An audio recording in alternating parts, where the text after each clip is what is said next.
ये दलील भी सुन, अहले हदीस का स्टेज है। আমি किस्सा कहानी बोलबो ना, আমি ओनली कुरान और हदीस बोलबो इंशाअल्लाह। हदीस सुनिए, आप अपनी मां के पेट में होते हैं और आपकी तकदीर लिखी जाती है। अल्लाह के प्यारे नबी फरमाते हैं, इन्ना अहदकुम युजमअ फी बत्नि उम्मिही, तुम में से कोई इंसान जब अपनी मां की पेट में होता है तो उसको पहले मिलाया जाता है। साइंस भी कहती है कि मर्द का स्पर्म और औरत के एग्स ये मिलते हैं तो बच्चा पैदा होता है।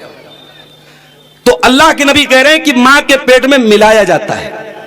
सुम्मा यकूनु अलकतन, फिर वो जमा हुआ खून बन जाता है। सुम्मा यकूनु मुज़गतन, फिर वो गोश्त का लोथड़ा बन जाता है। और जब वो 120 दिन का होता है, 4 महीने का होता है, अल्लाह के प्यारे नबी फरमाते हैं फयुनफक़ु फ़ीहि रूहुहु, उस बच्चे की रूह फूंकी जाती है। अब मुझे नहीं मालूम कि मेडिकल साइंस क्या बोलती है, लेकिन अल्लाह के नबी की हदीस पर हम ईमान रखते हैं। नबी ने फरमाया बच्चा मां के पेट में 4 महीने का होता है तो रूह फूंक दी जाती है। अब मसला सुन लो, अगर बच्चा मरा हुआ पैदा है और 4 महीने के बाद पैदा हुआ है, जनाजे की नमाज पढ़ी जाएगी क्योंकि रूह फूकी जा चुकी है। जरूरी नहीं है, कंपलसरी नहीं है, अनिवार्य नहीं है, लेकिन अगर 4 महीने के ऊपर बच्चा पैदा हुआ है तो उसकी नमाज जनाजा पढ़नी चाहिए, उसको कफनाना भी चाहिए क्योंकि उस बच्चे के अंदर रूह डाली जा चुकी है। अभी एक सवाल आया था, एक बीमारी होती है, गालिबन मैं भूल रहा हूं उसका नाम, एसिनोफेलिया होता है। एसिनोफेलिया क्या होता है? बच्चा जो मां के पेट में होता है ना, उसका दिमाग सही नहीं होता। बच्चा पैदा होता है, उसका दिमाग सही नहीं काम करता। इस बीमारी को एसिनोफेलिया बोलते, बड़ी खतरनाक बीमारी होती है। ऐसा बच्चा अगर पैदा होता है, मां बाप के लिए बहुत बड़ी आजमाइश बन जाता है। अभी कर्नाटक से एक भाई का फोन आया, मौलाना साहब मेरी बीवी को 4 महीने का हमल है पेट में, और डॉक्टर ये बोल रहे हैं कि बच्चे का सर नहीं बन पा रहा है, बच्चे का दिमाग नहीं बन पा रहा। बच्चा पैदा होगा तो उसका सर नहीं होगा, उसका दिमाग नहीं होगा, बच्चा अधूरा पैदा होगा। क्या करूं मौलाना साहब मैंने जब इस मसले पर रिसर्च की, तहकीक की, मुताला किया तो उलमा ने यही बात लिखी है कि अगर बच्चा 4 महीने के अंदर का है और डॉक्टर की रिपोर्ट बता रही है कि बच्चा पैदा भी होगा तो मरा हुआ पैदा होगा, या बच्चे की पैदाइश से मां को खतरा होगा, तो 4 महीने के अगर पहले का हमल है तो उसको इस्कात किया जा सकता है, उसको मां के पेट में खत्म किया जा सकता है मां की जान बचाने के लिए, जब यह कंफर्म हो कि बच्चा मरा हुआ ही पैदा होगा। लेकिन अब अगला जुमला सुनिएगा, अगर बच्चा 4 महीने के ऊपर का हो चुका है, मां के पेट में 4 महीने के ऊपर का हमल हो चुका है, तो चूंकि उसके अंदर रूह डाली जा चुकी है, अब उलमा कहते हैं बहुत खतरनाक बात है। अब उसे मां के पेट में उसको इस्कात करना, खत्म करना, यह तभी जायज है जब बहुत आखिरी स्टेज हो और यह यकीन हो कि बच्चा जिंदा नहीं रह सकता है और बच्चे की डिलीवरी का कोई चांस नहीं है, और डिलीवरी होगी तो मां की जान को खतरा होगा, तभी बच्चे का एबार्शन किया जाएगा। वरना आम हालात में बच्चे को मां के पेट में 4 महीने के बाद तो किसी भी हालत में खत्म नहीं किया जा सकता। अल्लाहु अकबर। अब वो साहब बताने लगे कि मौलाना डॉक्टर ये बोल रहा है कि 4 महीने के ऊपर का हो चुका है, 5 महीने का हो चुका है, और अब बच्चा पैदा करना ही पड़ेगा। अब बेचारे सोचो, एक बाप के लिए, एक मां के लिए कितनी तकलीफ की बात है। कहा 5 महीने का बच्चा हो चुका है, अब डॉक्टर कह रहा है हम 5 महीने में डिलीवरी करेंगे, बच्चा पैदा होगा, हो सकता है पागल हो सकता है सर ही ना हो सकता है दिमाग ही ना हो। मैंने कहा मेरे भाई अब कोई रास्ता नहीं है, आप डॉक्टर जो कह रहा है और भी डॉक्टरों से समझ लो, अगर यही रास्ता है तो पैदाइश होने दो। बच्चा अगर जिंदा पैदा हुआ, सही सलामत पैदा हुआ, अल्लाह का शुक्र अदा करना, अगर मरा हुआ पैदा हो तो सब्र कर लेना, अगर पागल पैदा हो आजमाइश समझ लेना। उस बच्चे को बहरहाल जिंदा रहने का, आप उसे मारने का कोई अधिकार नहीं है। तो 4 महीने का जब बच्चा होता है, अल्लाह के नबी कहते रूह डाल दी जाती है, और एक फरिश्ता भेजा जाता है जो 4 चीजें लिखता है। फयुक्तबु अमलुहु व अजलुहु व रिज़्क़ुहु, वो लिखता है कि इस बच्चे का अमल क्या होगा, ये आगे चल के क्या अमल करेगा, शराबी बनेगा या बदकार बनेगा या आलिम बनेगा या मास्टर बनेगा, इंजीनियर बनेगा, डॉक्टर, उसका अमल लिखा जाता है। वह अजलहू, उसकी उम्र लिखी जाती है, 40 साल जिंदा रहेगा, 50 साल रहेगा, 10 साल रहेगा, 5 साल रहेगा, उसकी उम्र लिखी जाती है। और तीसरी चीज वह रिज़्क़ुहू, और बच्चे की उम्र लिखी जाती है, कितनी उम्र पाए, कितनी रोजी पाएगा, उस दुनिया में कितना रिस्क पाएगा, लखपति बनेगा कि करोड़पति बनेगा, कटिहार में उसके कितने मकान होंगे, पूर्णिया में कितने मकान होंगे, कितनी प्रॉपर्टी खरीदेगा, सब कुछ लिखा जाता है। और चौथी चीज लिखी जाती है वह शकीयुन और सईदुन, कि वो बच्चा बदबख्त होगा या खुशबख्त होगा, वो जन्नती होगा या जहन्नमी होगा। ये सब कुछ कब लिखा जाता है, जब बच्चा अपनी मां के पेट में है। मेरे प्यारे साथियों, इसका मतलब ये हुआ अभी हमने दुनिया में जन्म नहीं लिया था, अभी हम दुनिया में नहीं आए थे, अभी मां के पेट में थे और हमारी रोजी लिखी जा चुकी थी। क्यों हाय तौबा मचाते हो मेरे प्यारे साथियों? जितनी भी मेहनत कर लो, मेहनत करो, मैं मेहनत से मना नहीं करता, लेकिन अगर हराम रास्ता भी अपनाओगे तुम तो अपनी मुकद्दर से ज्यादा रोजी तुम नहीं पा सकते हो। जितनी रोजी तुम्हारे मुकद्दर में लिखी उतनी मिल करके रहेगी। इसीलिए अल्लाह कुरान के 12वें पारे की पहली आयत में कहता है, वमा मिन दाब्बतिन फिल अर्ज़ि इल्ला अलल्लाहि रिज़्क़ुहा, जमीन के ऊपर जितने चौपाए हैं, जितने इंसान हैं, जितने जानवर हैं, सबकी रोजी रोटी हमने अपने जिम्मे ले ली है। इंसान को भी रोजी देने वाले हम, हैवान को भी रोजी देने वाले हम, जितने जानदार हैं सबको रोजी देने वाले हम हैं। इस दुनिया में बहुत सारे ऐसे जानवर हैं जो अपाहिज होते हैं, बहुत सारे ऐसे जानवर हैं जो अपने घोंसले में पड़े रहते हैं, बहुत सारे ऐसे जानवर हैं वो मेहनत नहीं कर सकते, लेकिन अल्लाह उनको भी खिला रहा है। वमा मिन दाब्बतिन फिल अर्ज़ि इल्ला अलल्लाहि रिज़्क़ुहा, दुनिया में जितने भी जानदार हैं सबकी रोजी रोटी अल्लाह देता है। तो रोजी रोटी देने वाला कौन है? अल्लाह है। ये पहली बुनियादी बात याद रखो मेरे साथ। दूसरी बात, अगर किसी को ज्यादा पैसा मिला है तो जरूरी नहीं है कि वो अल्लाह की नजर में अच्छा हो, और कोई गरीब है तो जरूरी नहीं कि वो अल्लाह की नजर में बुरा हो। अबू लहब के पास बहुत पैसा था, नबी का चचा था अबू लहब, बहुत पैसे वाला था, बहुत स्मार्ट था, बहुत हैंडसम था। ओ दुनिया वालों, तुमने तो हैंडसम होने को, खूबसूरत होने को मेयार बनाया है, तुमने पैसे को मेयार बनाया है, तुमने खानदान को मेयार बनाया है। अबू लहब के पास तीनों चीजें, खानदान भी बहुत बड़ा है, नबी का चचा है, अब्दुल मुत्तलिब का बेटा है, हाशिम का पोता है, बहुत खूबसूरत भी है, बहुत पैसे वाला भी है। लेकिन कुरान क्या कहता है? तब्बत यदा अबी लहब व तब, अबू लहब हलाक हो गया और अबू लहब ने जो कुछ कमाया था वो सब बर्बाद हो गया। तब्बत यदा अबी लहब, अबू लहब के दोनों हाथ बर्बाद हो गए। मा अगना अनहु मालुहु व मा कसब, न माल कोई काम आया, न कमाई किसी काम आई। तो दौलत का ज्यादा होना मेरे प्यारे साथियों, ये जरूरी नहीं कि अल्लाह के यहां आपको उत्तम बना दे, अच्छा बना दे। अल्लाह का सिस्टम है दुनिया में, नहनु कसमना बैनहुम मईशतहुम फिल हयातिद दुनिया, हमने अपने बंदों की रोजी रोटी को बांटा है। किसी को लखपति बनाया, किसी को करोड़पति बनाया, कोई महलों में रहता है, कोई झोपड़ी में रहता है, कोई लाख रुपया रोजाना कमाता है, कोई 100 रुपये के लिए भी मेहनत करता है, कोई टाली चला रहा है, कोई रिक्शा चला रहा है, कोई बेचारा मकान बना रहा है, लेबर का काम कर रहा है, कोई कंप्यूटर पर बैठ के लाखों करोड़ों कमा रहा है। मेरे प्यारे भाइयों, ये रोजी रोटी अल्लाह ने अपने जिम्मे ली है। रोजी रोटी की बुनियाद पर कोई अच्छा नहीं, कोई बुरा नहीं, हर इंसान मेहनत करे, स्ट्रगल करे, संघर्ष करे, लेकिन ये ना समझे कि जो पैसे वाला है वही बहुत इज्जत वाला है और जो गरीब है वो अल्लाह की नजर में हकीर है। ऐसा नहीं है। अल्लाह की नजर में अगर इज्जत का कोई मेयार है, पैसा नहीं है। अल्लाह की नजर में इज्जत का मेयार आपका तकवा है, आपकी दीनदारी है। मेरे प्यारे साथी, वक्त बड़ी तेजी से आगे बढ़ रहा है और हमारा जो टॉपिक है अभी हमने शुरू भी नहीं किया, जो बहुत अहम टॉपिक है कि रोजी में बरकत कैसे मिलेगी। आइए शुरू करते हैं। सबसे पहली चीज, अगर रोजी में बरकत चाहिए, अपने अंदर तकवा पैदा करो, अल्लाह का डर पैदा करो। वमन यत्तकिल्लाह यजअल लहू मखरजा, जो अल्लाह से डरेगा अल्लाह उसके लिए जरूर कोई ना कोई रास्ता निकालेगा। वयरज़ुक़हु मिन हैसु ला यहतसिब, और अल्लाह वहां से रोजी देगा वो सोच भी नहीं सकता, सोच भी नहीं सकते आप, अल्लाह वहां से रोजी देगा आपको।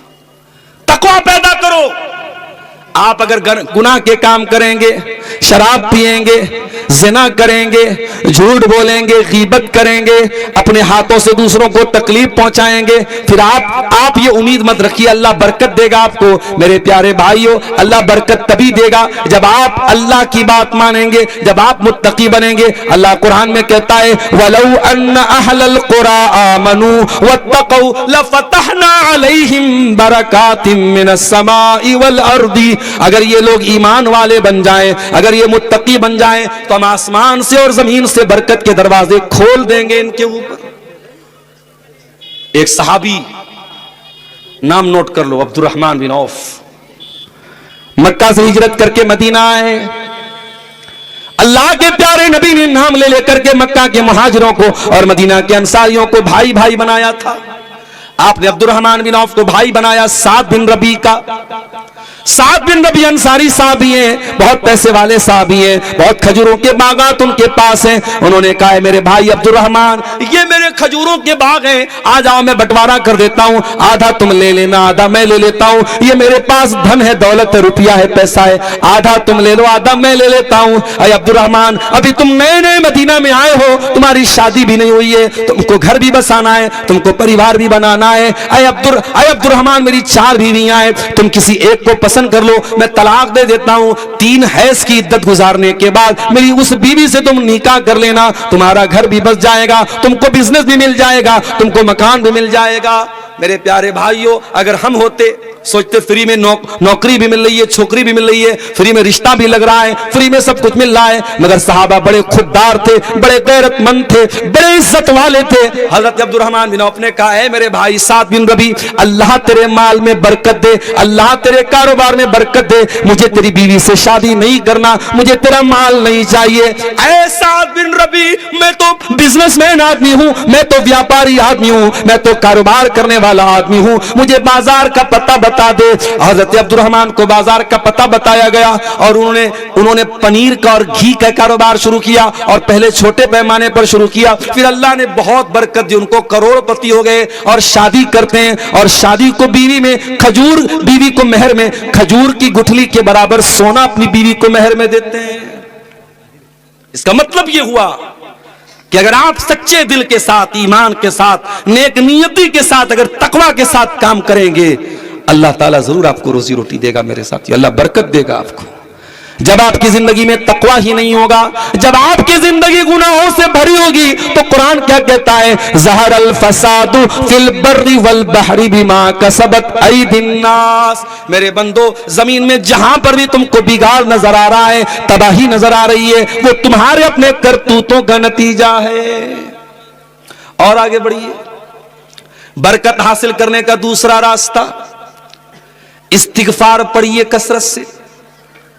कसरत से अल्लाह ताला से तौबा कीजिए, अपने गुनाहों पर अल्लाह से माफी मांगिए, बार बार अल्लाह के सामने अपने गुनाहों का इकरार कीजिए कि अरे अल्लाह मैं बहुत गुनहगार हूं, बहुत गुनाह किए हैं मैंने, अरे अल्लाह तू मेरे गुनाहों को माफ कर दे। इसको उर्दू में भी बोल सकते हैं, इसको बंगला में भी बोल सकते हैं, और अरबी में बोलेंगे तो क्या बोलेंगे, अस्तगफिरुल्लाह मिन कुल्लि ज़ंबिन व अतूबु इलैहि। इसी को इस्तिगफार बोलते हैं, इसी को तौबा बोलते हैं। और अल्लाह के नबी फरमाते हैं मन लज़िमल इस्तिगफारा, जो बार बार इस्तिगफार करेगा, अल्लाह ताला हर तंगी से निकलने का रास्ता उसको देगा और ऐसी जगह से रोजी देगा वो सोच भी नहीं सकता।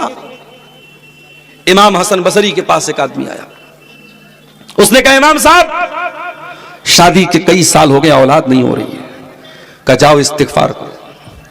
दूसरा आदमी आया, इमाम साहब बारिश नहीं हो रही, सूखा पड़ा है, उन्होंने कहा जाओ इस्तिगफार करो। तीसरा आया, इमाम साहब नदी नाले सूख गए, पानी की बड़ी किल्लत हो गई है, फरमाया जाओ इस्तिगफार करो। चौथा आया, कहा इमाम साहब मेरे बागों में फल पैदा नहीं हो रहे हैं, बाग सूख गए मेरे, कहा जाओ इस्तिगफार करो। इमाम हसन बसरी के शागिर्दों ने पूछा इमाम साहब क्या बात है, हर आदमी के सवाल के जवाब में वही जवाब दे रहे हैं, इस्तिगफार करो इस्तिगफार करो। फरमाया मैं ये जवाब अपनी तरफ से नहीं दे रहा हूं, ये कुरान का बताया हुआ जवाब है, ये कुरान का बताया हुआ नुस्खा है। कुरान के 29वें पारे में अल्लाह फरमाता है, हजरत नूह अलैहिस्सलाम अपनी कौम से कहते हैं फकुल तुस्तगफिरू रब्बकुम इन्नहु काना गफ्फारा। हजरत नूह अलैहिस्सलाम अपनी कौम से कहते हैं, ऐ मेरी कौम के लोगों तुम अल्लाह से इस्तिगफार करो, तुम अल्लाह से अपने गुनाहों की माफी मांगो, अल्लाह बहुत माफ करने वाला है। युरसिलिस समा अलैकुम मिदरारा, जब तुम अल्लाह से इस्तिगफार करोगे अल्लाह आसमान से जोरदार बारिश नाजिल फरमाएगा। वयुमदिदकुम बिअमवालि व बनीन, और अल्लाह तुमको माल भी देगा और औलाद भी देगा। वयजअल लकुम जन्नातिन वयजअल लकुम अनहारा, और अल्लाह ताला तुम्हें बागात भी देगा और अल्लाह ताला तुम्हें नदियां और नहरें भी देगा। तो ये दूसरा नुस्खा है मेरे साथी, इस्तिगफार कीजिए कसरत से, अल्लाह आपको रोजी रोटी में बरकत देगा। रोजी रोटी में बरकत हासिल करने का तीसरा तरीका, नमाज की पाबंदी कीजिए। नमाज का बड़ा गहरा ताल्लुक है रोजी रोटी से। जब आप पांचों टाइम की नमाज की पाबंदी करेंगे तो अल्लाह ताला आपसे राजी होगा, और जब अल्लाह ताला आपसे राजी होगा तो आपको किसी और का मोहताज नहीं बनाएगा। इसीलिए अल्लाह कुरान में कहता है वअमुर अहलका बिस्सलाती वस्तबिर अलैहा, अपने घर वालों को नमाज का हुक्म दो और खुद भी नमाज की पाबंदी करो। ला नसअलुका रिज़्का, और ए नमाज पढ़ने वाले तू ये मत समझना कि हम नमाज के जरिए तेरी रोजी रोटी का नुकसान करना चाहते हैं, हम तुझसे रोजी नहीं मांगते। नहनु नरज़ुकुका, हम तो खुद तुझको रोजी देते हैं। हमारा क्या हाल है, दुकान खोल के बैठे हैं, अजान हो रही है हय्या अला सलाह की, हमारी दुकान चल रही है, हम दुकान बंद करने को तैयार नहीं है, हमारा नुकसान हो जाएगा। हम बिजनेस कर रहे हैं, कस्टमर आ गया, नमाज को हमने किनारे कर दिया, पहले कस्टमर को देख रहे हैं। नमाज इतनी हकीर चीज है, इतनी मामूली चीज है नहीं मेरे साथियों। नमाज का टाइम आ जाए तो अपने बिजनेस से कह दो तू साइड हो जा, अपने कारोबार से कह दो तू किनारे हो जा, अपनी दुकान से कह दे तू किनारे हो जा। इसलिए कि अल्लाह के नेक बंदों की पहचान क्या है, फरमाया रिजालुल्लाह तुल्हीहिम तिजारतु वला बैउन अन जिक्रिल्लाहि व इकामिस सलाह। अल्लाह के नेक बंदे कारोबार तो करते हैं, बिजनेस तो करते हैं, मगर उनका कारोबार उनको नमाज से गाफिल नहीं करता, उनको अल्लाह के जिक्र से गाफिल नहीं करता। व इकामिस सलाह, वो नमाज भी कायम करते हैं, व ईताई ज़का, वो ज़कात भी देते हैं। यखाफून यौमन ततक़ल्लबु फीहिल क़ुलूब वल अब्सार। अल्लाह के नेक बंदे कयामत के दिन से डरते हैं, जिस दिन आंखें अपनी जगह नहीं रहेंगी और कलेजे अपनी जगह नहीं रहेंगे। अभी आपने खबर सुनी, इंडिगो की 500 से ज्यादा फ्लाइटें कैंसिल हो गई एक दिन में। कितने लोगों को जाना है कहीं से कहीं। एक खबर तो आई कि एक लड़का लड़की की शादी होने वाली है, दुल्हा को दुल्हन के पास जाना है, शादी को पोस्टपोन करना पड़ा। कहीं किसी को एग्जाम देने जाना है, कहीं किसी को इंटरव्यू देने जाना है। एयरपोर्ट पर लोग भूखे प्यासे तड़प रहे हैं और इंडिगो के काउंटर पे कोई उनको जवाब देने वाला नहीं है। ये जरा से एयरपोर्ट पर, और एयरपोर्ट पे कौन लोग होते हैं, जो बड़े बड़े करोड़पति लोग, पैसे वाले लोग होते हैं, ज्यादातर तो वही होते हैं। लेकिन जरा सी फ्लाइट कैंसिल हुई तो एयरपोर्ट पर लोग ये बता रहे हैं कि नफसी नफसी का आलम हो गया, कोई किसी का पुरसा निहाल नहीं है। मेरे प्यारे साथियों, जरा सोचो, जब दुनिया के एयरपोर्ट पर फ्लाइटें कैंसिल हो जाएं, ये मंजर आ जाता है, तो कयामत के दिन का मंजर क्या होगा। इज़ा शम्सु कुव्विरत, जब सूरज को लपेट दिया जाएगा। व इज़ा नुजूमुन कदरत, जब सितारों की रोशनी खत्म हो जाएगी। व इज़ल जिबालु सुय्यरत, जब बड़े बड़े पहाड़ों को चला दिया जाएगा। वइज़ल इशार उत्तिलत, जब 10 माह की गाभिन ऊंटनियों को लोग छोड़ के भाग जाएंगे। वइज़ल वुहूशु हुशिरत, जब जंगली जानवर एक जगह सब इकट्ठा हो जाएंगे। वइज़ल बिहारु सुज्जिरत, और जब समुद्रों का पानी खौला दिया जाएगा। वइज़न नुफूस और जब लोगों का ग्रुप बना दिया जाएगा, नेक लोगों का अलग ग्रुप, बुरे लोगों का अलग ग्रुप, नमाजियों का अलग ग्रुप, बेनमाजियों का अलग ग्रुप बना दिया जाएगा।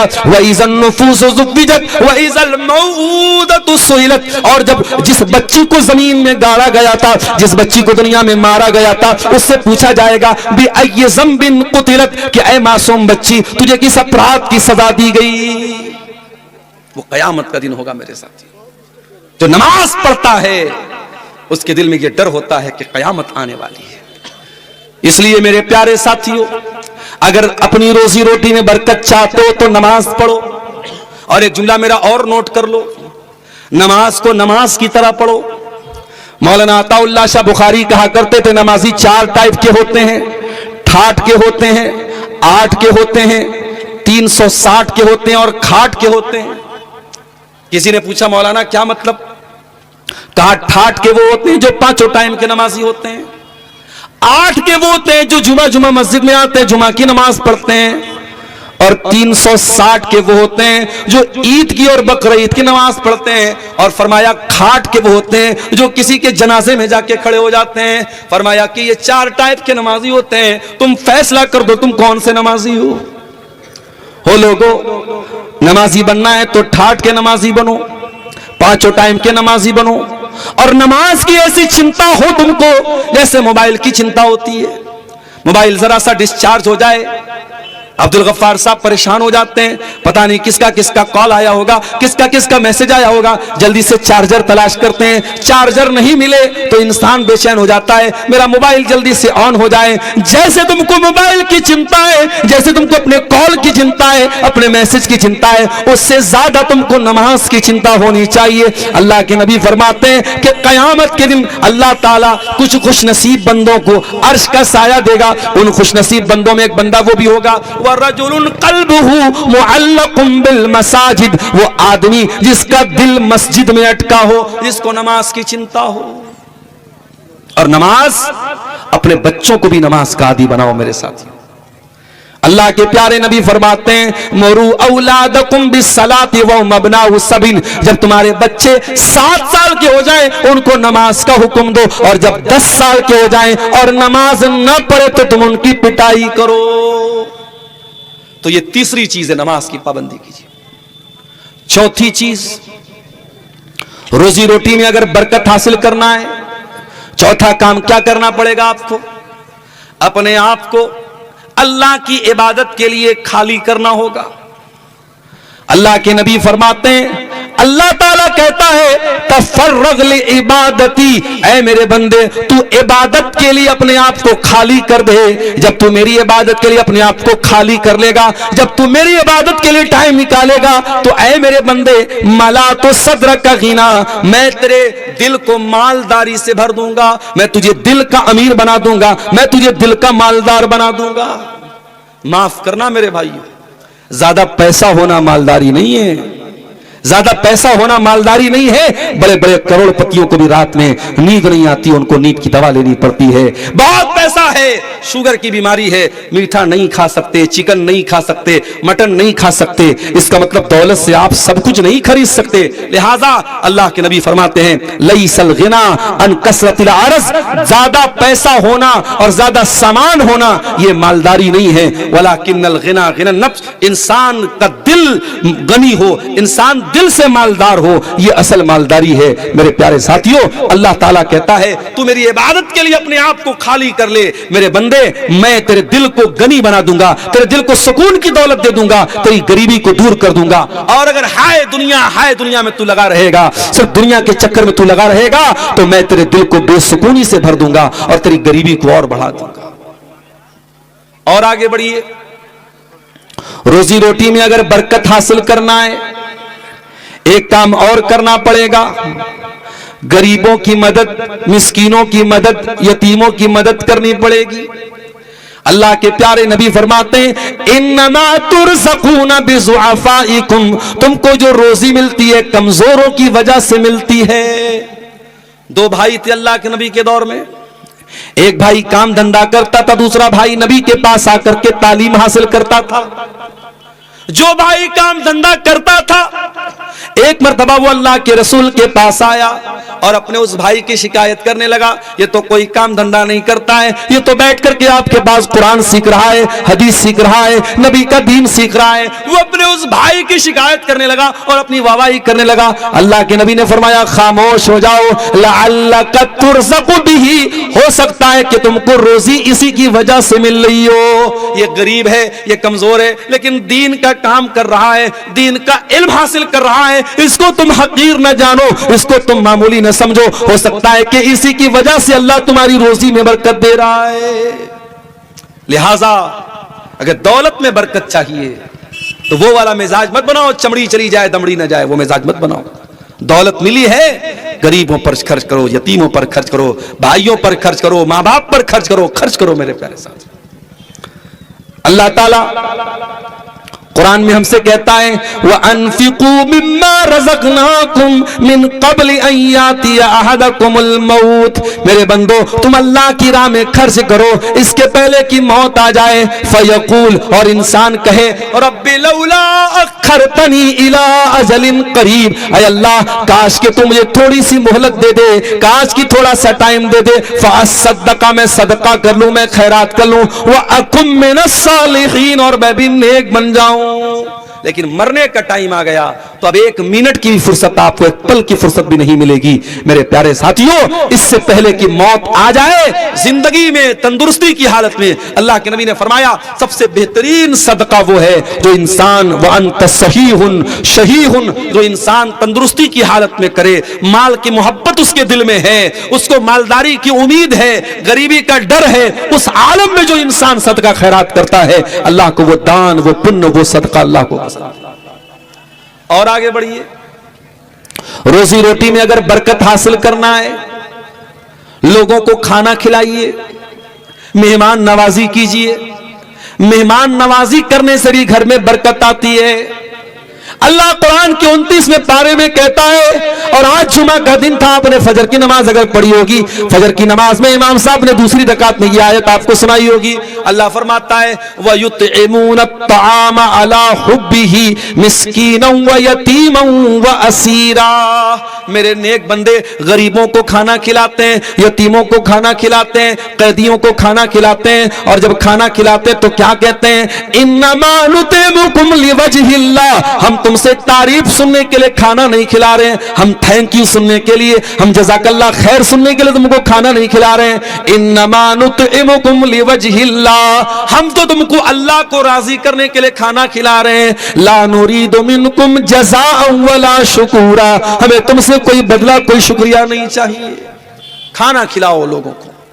आपके दस्तरखान पे कुछ लोग आके बैठे और आपके साथ खाना खाएं तो खाना घटेगा नहीं, अल्लाह और बरकत देगा। मेरे प्यारे साथी, अल्लाह के नबी जब मदीना पहुंचे तो एक सहाबी जिनका नाम अब्दुल्ला बिन सलाम था, वो यहूदी थे पहले। वो कहते जब अल्लाह के नबी मदीना में आए तो पहला जुमला जो मैंने नबी की जबान से सुना था, क्या सुना था, अय्युहन्नास, ऐ लोगो, अफ्शुस सलाम, सलाम को बढ़ाओ, सलाम को फैलाओ, व अतिमुत्ताम, लोगों को खाना खिलाओ, वसिलुल अरहाम, और रिश्तों को जोड़ो, व सल्लु बिल्लैलि वन्नासु नियाम, और रातों को नमाज पढ़ो जब लोग सो रहे हो। तदखुलुल जन्नत बिसलाम, तुम इत्मीनान के साथ जन्नत में चले जाओगे। पता ये चला कि लोगों को खाना खिलाने से भी घर में बरकत आती है। मेरे प्यारे साथी, हजरत इब्राहीम अलैहिस्सलाम कौन नहीं जानता, बड़े मेहमान नवाज थे। एक बार फरिश्ते उनके पास आए और फरिश्ते खूबसूरत लड़कों की शक्ल में आए, स्मार्ट और हैंडसम लड़कों की शक्ल में फरिश्ते आए, और फरिश्ते आके बैठ गए। हजरत इब्राहीम अलैहिस्सलाम ने यह नहीं पूछा कहां से आए हो, मेरे रिलेशन के हो के नहीं हो, बस इतना पता लगा मेहमान आए हैं। कुरान कहता है, फराग इला अहलिही, इब्राहिम दौड़े दौड़े घर वालों के पास गए। फजा बिइजलिन हनीज, और भुना हुआ बछड़े का गोश्त लेके आए।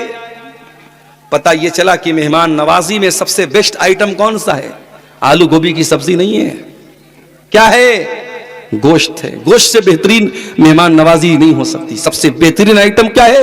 गोश्त का आइटम। अब ये अलग बात है, आपके यहां गोश्त का मतलब खाली नॉर्मल गोश्त है, गोश्त से भी बहुत कुछ बन सकता है। तो गोश्त लेके आए, भुना हुआ गोश्त लेके, फ्राई करके लेके आए। अब वो जब गोश्त लेके आए तो फरिश्तों से कह रहे हैं खाओ भाई। उनको क्या पता कि लोग फरिश्ते हैं। फरिश्ते हाथ आगे नहीं बढ़ा रहे, नहीं खा रहे। उस जमाने में अगर मेहमान घर में आए और खाने को हाथ न लगाए तो लोग समझ जाते थे ये मेहमान नहीं, दुश्मन बन के आया है। हजरत इब्राहिम डर गए, खाना क्यों नहीं खा रहा है? कहने लगे अला ताकुलून, खा क्यों नहीं रहे हो? फरिश्तों ने कहा इन्ना रुसुल रब्बिक, हम आपके रब के फरिश्ते हैं, इंसान नहीं है। हम लूत अलैहिस्सलाम की कौम के ऊपर अल्लाह का अजाब उतारने के लिए आए हैं। इब्राहिम हम इंसान नहीं है, हम फरिश्ते हैं और हमें खाने की जरूरत नहीं है। पता ये चला मेहमान को खाना खिलाना हो तो खुद खिलाना चाहिए और मेहमान को रख करके बार बार प्रेशर डालना चाहिए कि क्यों नहीं खा रहे हो। ये तरीका सिखाया मेहमान नवाजी का हजरत इब्राहिम ने। आज तो दो चार मेहमान घर में आ जाए, हमारी बेगमों के माथे पर बल पड़ जाते हैं, ये कहां की मुसीबत हमारे घर में आ गई।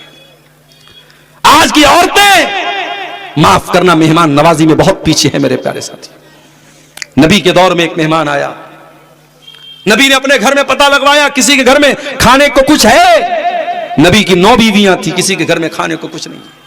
नबी की सारी बीवियों ने कह दिया अल्लाह के नबी आज हमारे घर में खाने को कुछ भी नहीं। अल्लाह के नबी खड़े होकर अपील करते हैं मैं युज़ीफ़ ज़ैफ़नी हाज़िहिल लैला, मेरे इस मेहमान को कौन अपना मेहमान बनाएगा, आज की रात कौन खाना खिलाएगा।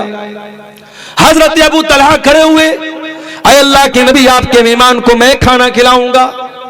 घर आए, बीवी से कहा है मेरी बीवी मैं नबी के मेहमान को लेके आया हूं, नबी का मेहमान हमारा मेहमान बन के आया है, खाना निकालो। बीवी ने कहा थोड़ा सा खाना है, बच्चों के खाने भर का खाना है, बच्चे खाएंगे तो हम भूखे रहेंगे, हम खाएंगे बच्चे भूखे रहेंगे, मेहमान को कैसे खिलाएं। कहा एक काम करो, नबी का मेहमान लेके आया हूं, खाली पेट तो वापस नहीं कर सकता। एक काम ये करो, बच्चों को बहला फुसला के सुला दो, मैं मेहमान को लेके आता हूं, प्लेट मेहमान के सामने भी रख देना, मेरे सामने भी रख देना। मैं मेहमान सारा खाना मेहमान की प्लेट में डाल दूंगा, अपनी प्लेट खाली रख लूंगा और झूठ मूठ का मुंह चलाऊंगा। मेहमान समझेगा मैं भी खाना खा रहा हूं, मेरा मेहमान का पेट भर जाएगा, समझो हमारा पेट भर गया। अल्लाह अकबर।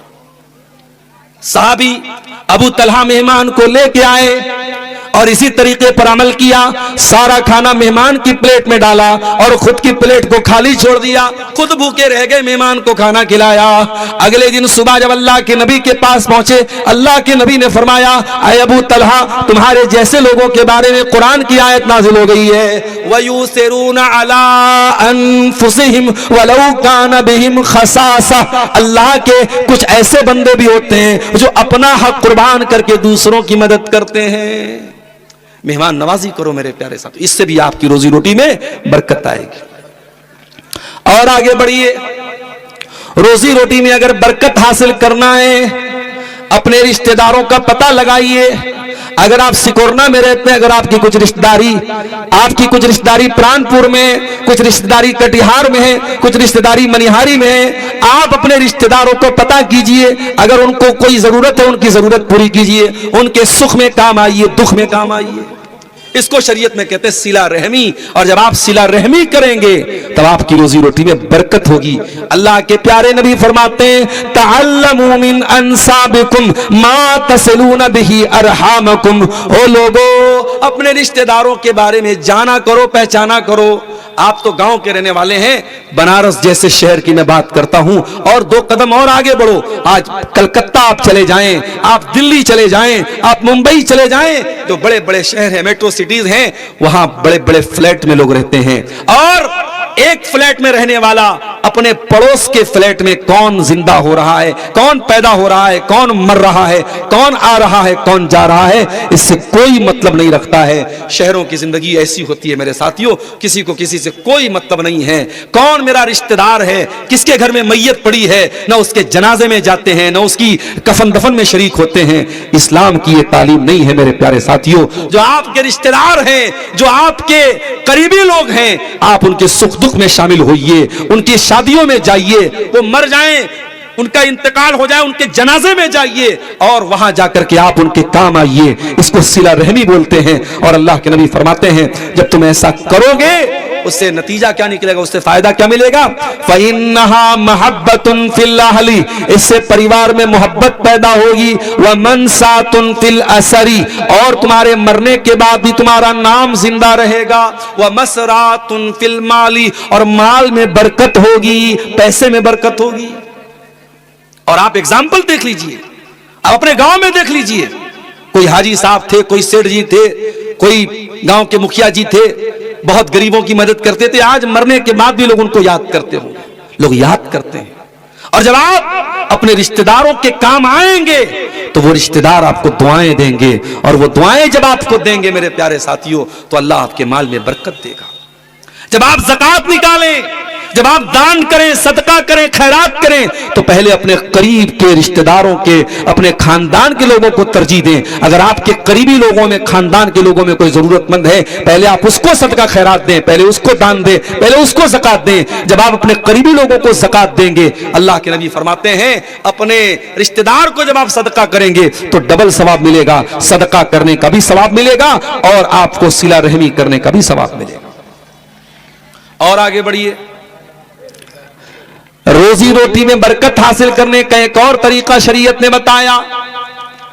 दुआ कीजिए अल्लाह से, और मैं दो दुआएं आपको सिखा रहा हूं, दोनों दुआओं को याद कर लीजिए। पहली दुआ अल्लाह के प्यारे नबी ने अपने दामाद हजरत अली को सिखाई थी, और हजरत अली से कहा था कि ऐ अली, अगर तेरे ऊपर पहाड़ के बराबर भी कर्जा हो जाए और तू ये दुआ पढ़ेगा, अल्लाह तेरे कर्जे को दूर कर देगा। कौन सी दुआ है? गौर से सुनना मुसलमानों, इस दुआ को याद कर लेना। अगर आप रोजी रोटी से परेशान है, कारोबार से परेशान है, सारे तरीके आजमा लेना और साथ में ये दुआ भी पढ़ना, अल्लाह जरूर बरकत देगा। क्या दुआ सिखाई अल्लाह के नबी ने? अल्लाहुम्मा क़्फ़िनी बिहलालिका अन हरामिक, ऐ अल्लाह इतना हलाल दे दे जो मेरे लिए काफी हो जाए। ऐ अल्लाह हलाल की रोजी इतनी दे दे मुझे हराम की जरूरत ना पड़े। वो अगनिनी बिफज़लिका अम्मन सिवाका, और ऐ अल्लाह अपने फजलो करम से इतना मालदार कर दे कि तेरे सिवा किसी और के दर पे जाना ना पड़े। अपना मोहताज बनाना, किसी और का मोहताज मत बनाना। बड़ी प्यारी दुआ है, अल्लाह के नबी ने हजरत अली को सिखाई थी मेरे साथियों। दूसरी दुआ जो अल्लाह के नबी नमाज में पढ़ते थे, अल्लाहुम्मा इन्नी अऊज़ु बिका मिन फितनतिल मसीहिद दज्जाल व अऊज़ु बिका मिन फितनतिल महया वल ममात। ऐ अल्लाह मैं तेरी पनाह चाहता हूं दज्जाल के फितने से, मैं तेरी पनाह चाहता हूं जिंदगी के फितने से, मैं तेरी पनाह चाहता हूं मौत के फितने से। अल्लाहुम्मा इन्नी अऊज़ु बिका मिनल मासमी वल मगरम, ऐ अल्लाह मैं तेरी पनाह चाहता हूं गुनाहों से, और मैं तेरी पनाह चाहता हूं कर्जों से। कर्जे से भी अल्लाह के नबी पनाह मांगते थे। बहुत इमरजेंसी हो तभी इंसान को कर्जा लेना चाहिए, वरना कर्जा लेने वाले की जिंदगी झूठ वाली जिंदगी बन जाती है। बार बार उसे झूठ बोलना पड़ता है, झूठा वादा करना पड़ता है। इसलिए अल्लाह के नबी ने कर्जे से अल्लाह की पनाह मांगी थी। मेरे प्यारे साथियों, अगर आप रोजी रोटी में बरकत चाहते हैं तो आपको दुआ का सहारा भी लेना पड़ेगा। क्यों? क्योंकि रज़्ज़ाक़ अल्लाह है, राज़िक़ अल्लाह है, रोजी देने वाला अल्लाह है, रिस्क की कुंजियां उसके पास हैं। आप मेहनत कीजिए, आप कारोबार कीजिए, लेकिन उस अल्लाह से भी दुआएं करते रहिए मेरे साथी। रोजी रोटी में बरकत हासिल करना, एक और चीज बता रहा हूं, नोट कर लो उसको। आजकल नजर भी बहुत तेज लगती है। अभी कोई मोहम्मद अल्ताफ नाम का लड़का इसी सीमांचल का है, मैं उसको मैसेज किया है फेसबुक पर, वो मैसेज का जवाब भी नहीं दे रहा है। अगर यहां बैठा हो या मेरी आवाज वहां उस तक पहुंचे तो मैं उससे कहूंगा। वो फेसबुक पर मेरी बच्ची की तस्वीर बार बार वो डाल रहा है। मैं पर्सनली, मैं अपने बच्चों की तस्वीर बहुत, मैं हराम नहीं समझता हूं, लेकिन मैं परहेज करता हूं। क्यों परहेज करता हूं? मैंने गौर किया है कि जब बच्चों की तस्वीर आप सोशल मीडिया पे डालते हैं, बच्चे बीमार पड़ जाते हैं, नजर लगती है बच्चों को। दुनिया में हर आदमी आपका शुभ चिंतक नहीं है, आपका खैर खा नहीं है। बहुत सारे दुश्मन भी हैं, बहुत सारे हासिद भी हैं, आपसे हसद करने वाले, आपसे दुश्मनी करने वाले। इसलिए छोटे बच्चों की, मासूम बच्चों की तस्वीरें सोशल मीडिया पे मत डाला करो मेरे साथियों। और ये मोहम्मद अल्ताफ नाम का कोई लड़का है, सीमांचल का रहने वाला है, उसने फेसबुक पर कोई पेज बनाया है और चुन चुन करके मेरी बच्चियों का फोटो वो डाल रहा है। गलत काम कर रहा है। मेरी बच्चियों का फोटो मेरा पर्सनल फोटो माना जाएगा और आप अपने चैनल पे, अपने पेज पे उसको डाल रहे हैं बगैर मेरी इजाजत के। ये गुनाह है, ये गलत है और ये हिंदुस्तानी कानून के हिसाब से भी ये गलत है। तो नजर लगती है मेरे साथ। आपका कारोबार बहुत अच्छा चल रहा है, आप बहुत अच्छा पैसा कमा रहे हैं, बहुत सारे ऐसे हासिदीन हैं जो आपसे हसद करते हैं, उनको बहुत नजर आता है ये इतना पैसा कमा रहा है। इसलिए हसद करने वालों के हसद से भी अल्लाह की पनाह मांगा करो। सूरह फलक और सूरह नास कसरत से पढ़ा करो। कुल अऊज़ु बिरब्बिन नास मलिकिन नास इलाहिन नास मिन शर्रिल वसवासिल खन्नास अल्लज़ी युवस्विसु फी सुदूरिन नास मिनल जिन्नति वन नास। ऐ नबी आप कह दीजिए मैं पनाह चाहता हूं लोगों के रब की, लोगों के बादशाह की, लोगों के माबूद की, उस वसवसा डालने वाले खन्नास के शर से, जो लोगों के सीने में शर डालता है, जो लोगों के सीने में वसवसा डालता है। और ये शैतान जिन्नात में से भी होता है और इंसानों में से भी होता है। सूरह नास ये पढ़ा करो मेरे भाई, सूरह फलक पढ़ा करो। कुल अऊज़ु बिरब्बिल फलक, ऐ नबी आप कह दीजिए मैं पनाह चाहता हूं सुबह के रब की। मिन शर्रि मा खलक, हर उस चीज की बुराई से जो अल्लाह ने पैदा की है। व मिन शर्रि गासिकिन इज़ा वक़ब, और मैं अल्लाह की पनाह चाहता हूं रात की बुराई से जब रात छा जाए। व मिन शर्रि नफ़्फ़ासाति फ़िल उक़द, और जादू करने वालियों के शर से भी मैं अल्लाह की पनाह चाहता हूं जो गिरे लगा लगा करके मंत्र पढ़ पढ़ के फूंक मारती है। व मिन शर्रि हासिदिन इज़ा हसद, और मैं अल्लाह की पनाह चाहता हूं हसद करने वाले के शर से जब वो हसद करता है। ये दो सूरतें हैं कुरान की, सूरह फलक और सूरह नास। इसको कसरत से पढ़ा करो मेरे साथी। अगर आपका बच्चा, आपका छेला आपकी में बहुत खूबसूरत है, अगर आपके बच्चे बच्ची बहुत खूबसूरत है, बच्चे को जब देखो तो माशाअल्लाह बोलो और बच्चे को गोद में लेकर दुआ पढ़ के दम किया करो। वईज़ुका बिकलिमातिल्लाहि ताम्मा मिन कुल्लि शैतानिन व हाम्मा व मिन कुल्लि ऐनिन लाम्मा। ऐ मेरे बच्चे, ऐ मेरी बच्ची, मैं तुझको अल्लाह की पनाह में दे रहा हूं हर शैतान से, हर बुरी नजर से। नजर लगती है मेरे साथ। अल्लाह के नबी ने फरमाया नजर लगती है। अलाइन हक़्क़ुन, नजर सच्ची है, नजर लगती है। और ये नजर इतनी खतरनाक है, अल्लाह के नबी ने एक सही हदीस में फरमाया नजर लगती है इंसान को कब्र में पहुंचा देती है। इंसान को नजर लगती है, इंसान पर इतना बुरा असर पड़ता है, इंसान मर जाता है, कब्र में चला जाता है। और ऊंट को नजर लगती है, ऊंट ज़बा होकर के हांडी में पहुंच जाता है। लिहाजा नजरे बद से अगर बचना है तो सुबह शाम के अज़कार पढ़ा करो। जो अल्लाह के प्यारे नबी सुबह शाम अल्लाह के का जिक्र करते थे, अज़कार पढ़ते थे, उन दुआओं को पढ़ा करो, उन अज़कार को पढ़ा करो। अपने घर में सूरह बकरा पढ़ा करो मेरे प्यारे साथियों। ये तमाम चीजें आपको जादू से बचाएंगी, नजरे बद से बचाएंगी। और रोजी रोटी में अगर बरकत हासिल करना है, एक और बहुत अहम चीज आपको बता रहा हूं, उसको भी नोट कर लो। कोई नया बिजनेस शुरू करने जा रहे हो, कोई नई जॉब करने जा रहे हो, अब समझ में नहीं आ रहा है, पता नहीं ये बिजनेस मेरे लिए बेहतर होगा कि नहीं होगा, ये जॉब मेरे लिए अच्छी होगी कि नहीं, कंफ्यूजन है, कोई मसला नहीं। इस्लाम ने कहा 2 रकात नमाज पढ़ो, इस्तिखारा की नीयत से 2 रकात नमाज पढ़ लो और 2 रकात नमाज पढ़ने के बाद अल्लाह से दुआ करो, अल्लाहुम्मा इन्नी अस्तखीरुका बिइल्मिका व अस्तक़दिरुका बिकुदरतिका व अस्अलुका मिन फज़लिकल अज़ीम फ़इन्नका तक़दिरु वला अक़दिर व तालमु वला आलम व अंता अल्लामुल ग़ुयूब। अल्लाहुम्मा इन कुन्ता तालमु अन्ना हाज़ल अम्र खैरुल ली फ़ी दीनी व मआशी व आक़िबति अमरी फ़क़दिरहु ली व यस्सिरहु ली सुम्मा बारिक ली फ़ी। ये दुआ इस्तिखारा है, इसको याद कर लो। आय अल्लाह, मैं तेरे इल्म के जरिए तुझसे भलाई का सवाल करता हूं, तेरी कुदरत के जरिए तेरी कुदरत का सवाल करता हूं, तेरे अजीम फजल का सवाल करता हूं। ऐ अल्लाह, तू कुदरत रखता है, मैं कुदरत नहीं रखता हूं। तू जानता है, मैं नहीं जानता हूं। तू अल्लामुल गुयूब है। ऐ अल्लाह, अगर ये चीज मेरे हक में बेहतर है, फी दीनी व माशी व आकिबत अमरी, अगर मेरे दीन के लिए अच्छी है, मेरी दुनिया की जिंदगी के लिए अच्छी है, मेरे मामले के अंजाम के लिए अच्छी है, फक़दुर होली व यस्सिर होली। ऐ अल्लाह, इस चीज को मेरे मुकद्दर में लिख दे, इसको मेरे लिए आसान कर दे। सुम्मा बारिक ली फी, और फिर मुझे इसके अंदर बरकत दे दे।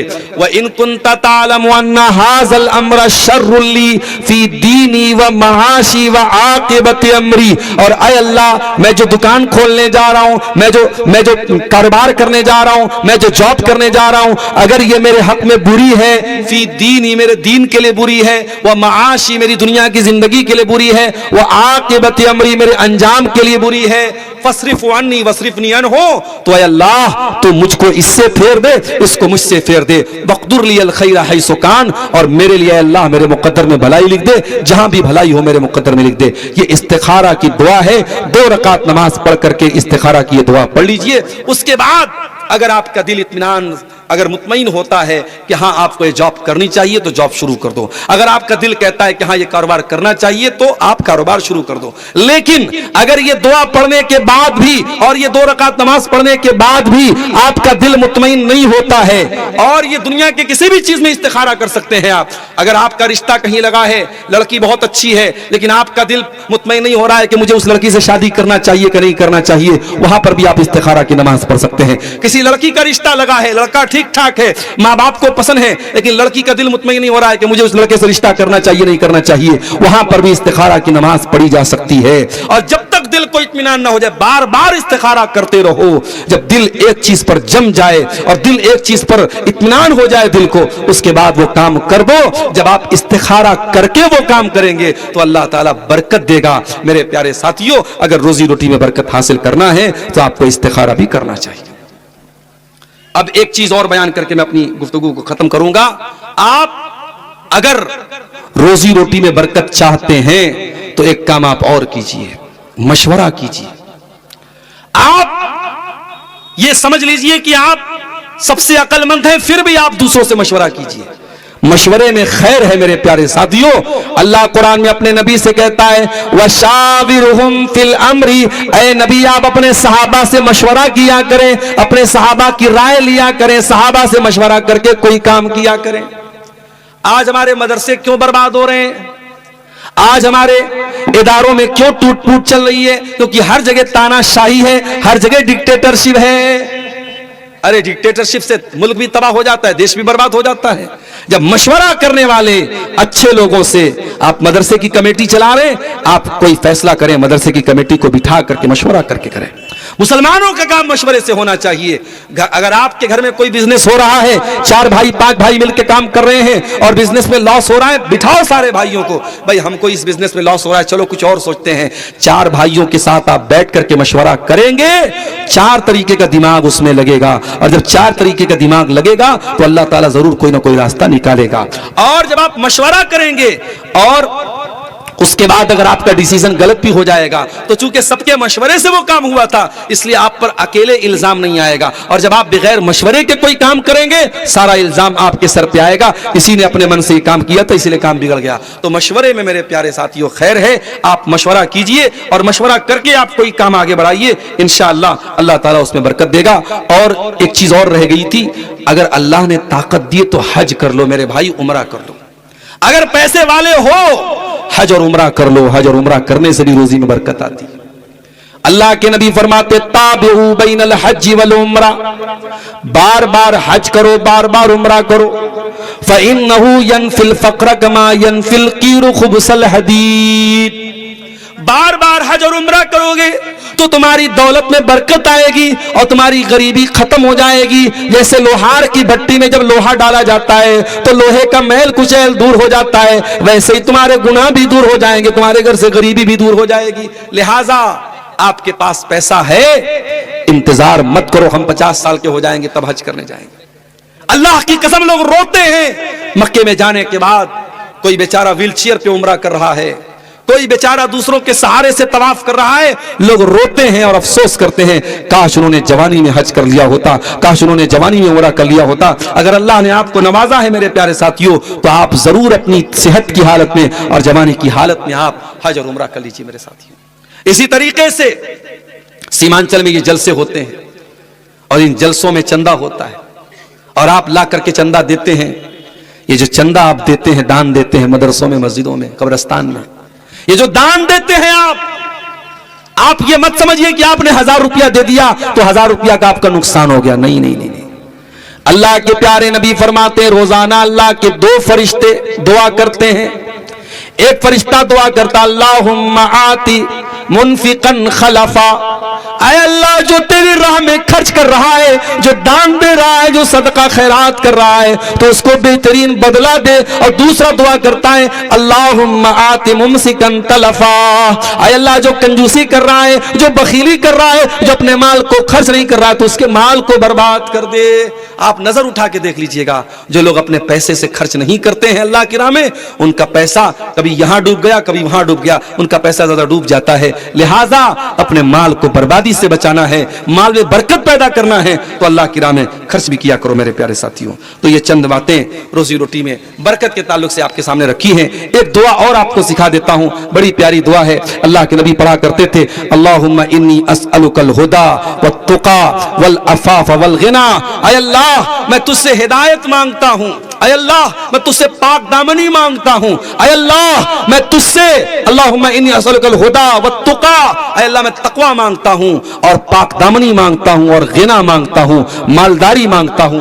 मेरे प्यारे साथियों अल्लाह से दुआ किया करो, अल्लाह मालदार बनाए, अल्लाह मालदार बनाए, अल्लाह गनी बनाए, अल्लाह किसी का मोहताज ना बनाए, अल्लाह किसी के सामने हाथ फैलाने वाला ना बनाए, अल्लाह देने के लायक बनाए, लेने वाला ना बनाए। ये दुआ अल्लाह के प्यारे नबी किया करते थे। इसी तरीके से अल्लाह के नबी एक और दुआ करते थे अल्लाहुम्मा इन्नी औज़ु बिका मिनल फ़क्री वल क़िल्लती व ज़िल्लती, ऐ अल्लाह मैं तेरी पनाह चाहता हूं गरीबी से और जिल्लत से और किल्लत से, व औज़ु बिका मिन अन अज़लमा औ उज़लमा, और ऐ अल्लाह मैं तेरी पनाह चाहता हूं इस बात से कि मैं जुल्म करूं और मेरे ऊपर जुल्म किया जाए। मेरे प्यारे साथियों आप अल्लाह से दुआ कीजिए, अल्लाह रब्बुल आलमीन आपके माल में बरकत दे, और खास तौर से जो रात का वक्त होता है, तहज्जुद का वक्त होता है, रात का आखिरी जो पहर होता है, ये बड़ी कबूलियत का टाइम होता है। इस टाइम खास तौर से आप अल्लाह के सामने हाथ उठा के दुआ कीजिए, हाथ फैला के दुआ कीजिए। अगर आप कारोबार से परेशान हैं, बिजनेस से परेशान हैं,